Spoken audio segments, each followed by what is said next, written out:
You're watching the Muff Academy, the Muff Academy, the Muff Academy. 30 days, 30 topics.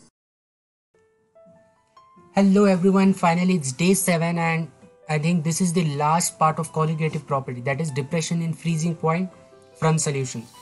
So as we discussed earlier, colligative property, relative lowering of vapor pressure, elevation in boiling point and depression in freezing point. Either from these 4 topics you will get one question for 3 marks compulsory. So finally it is depression in freezing point. Depression in freezing point is really very interesting, like you get a lot of fun while solving all these questions. So Kf is nothing but cryoscopic constant or molar depression constant. So it is nothing but depression in freezing point produced when 1 mole of solute dissolved in 1 kg of solvent.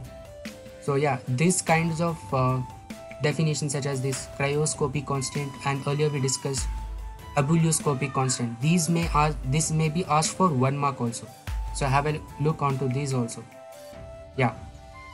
So Kf is nothing but cryoscopic constant, which is defined as the freezing point produced when 1 mole of solute is dissolved in 1 kg of solvent. And try to look onto this SI units also. I'll just tell you the SI unit for cryoscopic constant. For cryoscopic constant, the SI unit is Kelvin kg per mole, and the same SI unit is for ebullioscopic constant. Okay, so this is the formula which we have got after the relationship between the mole. Yeah, this is the final equation we got from the relation between molar mass of solute and depression in freezing point.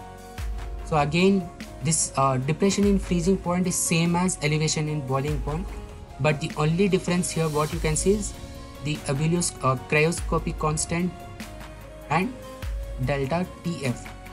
Tf, we are here finding the freezing point. So Tf here is nothing but T0 minus T, but for delta Tb it was T minus T0. So this is where most of the time we do mistakes. So try making this difference. For delta Tb it is T minus T0, and for delta Tf it is T0 minus T. So this is the formula for calculating depression in freezing point. So as we said earlier, go to your previous year question papers, try solving at least 1, 2 or 3 questions from this topic so that you get confidence in your physical chemistry, that is solving numericals.